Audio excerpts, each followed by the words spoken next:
मैं अनीता चौधरी और न्यूज़ अड्डा पे आप सभी का स्वागत है। देखिए, राहुल गांधी बार बार विदेशी ज़मीन पर जाकर भारत की बुराइयां करते हैं, भारत की बदहाली के बारे में बात करते हैं, बेरोजगारी के बारे में बात करते हैं।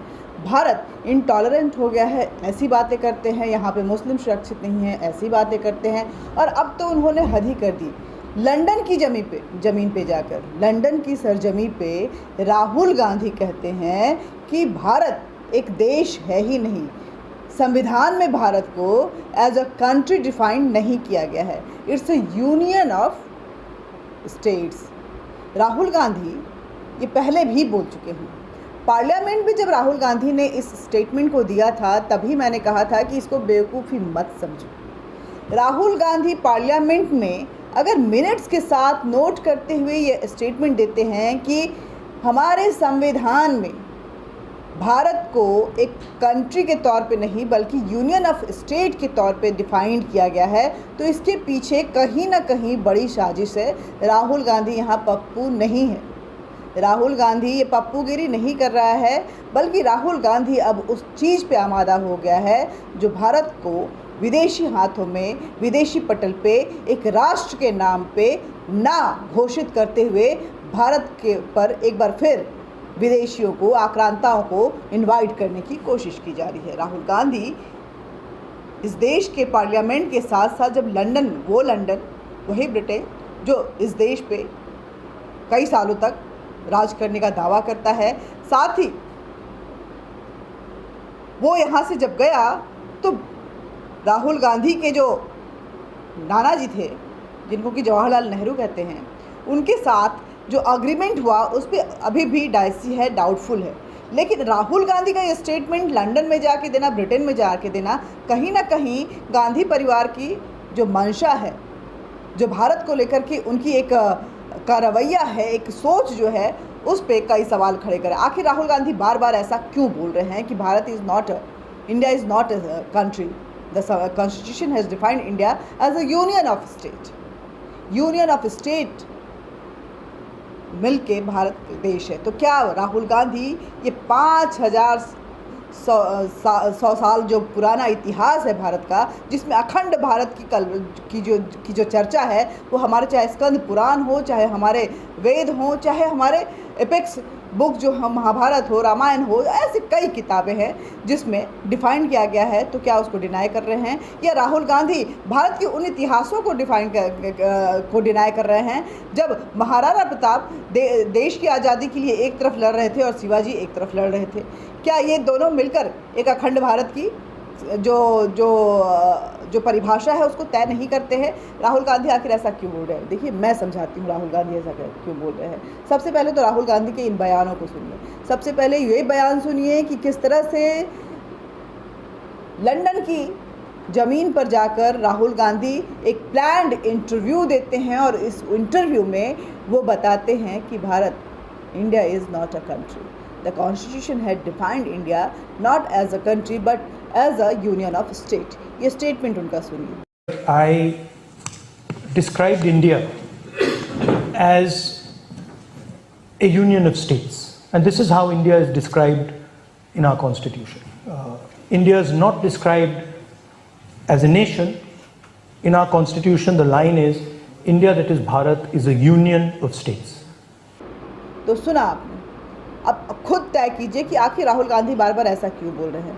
तो यही नहीं, इतना ही नहीं बोला उन्होंने, आगे इंटरव्यू में वो कहते हैं कि भारत में बेरोजगारी बहुत ज़्यादा है, भारत में कुछ भी अच्छा नहीं है, आर्थिक स्थिति बहुत ख़राब है, वहाँ पे मेडिकल सिस्टम नहीं है, वहाँ पे कुछ भी नहीं है, वहाँ पे लोग जो है वो सुरक्षित नहीं है, लोग डरे हुए हैं, सहमे हुए हैं। गवर्नमेंट जो है, यहाँ की भारत की सरकार जो है, वो भारतीयों का बिल्कुल ख्याल नहीं रख रही है, बिल्कुल भी उनके लिए नहीं सोच रही है, और ऐसे में हर एक व्यक्ति डरा हुआ है। ये भी स्टेटमेंट सुन लीजिए। What's the big picture? What's really going on in India at the moment? Some time back, I gave a speech in Parliament where I described India as a union of states, and this is how India is described in our constitution. India is not described as a nation. in our constitution, the line is, India, that is Bharat, is a union of states. And the design that was developed by Mahatma Gandhi, I would say that emerged out of the freedom movement was a negotiation between these states and identities, religions. And so India didn't develop top down. It almost emerged bottom up, right? And all these states, UP, Maharashtra, Assam, Tamil Nadu, they all got together and created a negotiated peace, let us say. From this union of states, which required a conversation, emerged the instruments of that conversation. The Constitution, the idea that one man will have one vote, the election system, the democratic system, the election commission, the IITs, the IIMs, all these institutions emerged from the union that provided the Constitution, and from the Constitution, these institutions that allow this conversation to take place. Because it is a negotiation, a dynamic negotiation. Emerged modern India.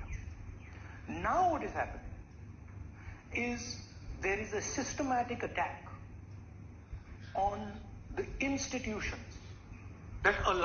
और उसके बाद मैं बताती हूँ कि क्यों राहुल गांधी बार बार ऐसा बोल रहे हैं। राहुल गांधी ऐसा बोल रहे हैं क्योंकि उनको पता है कि अब गांधी परिवार का पैर जो है वो भारत से उखड़ चुका है।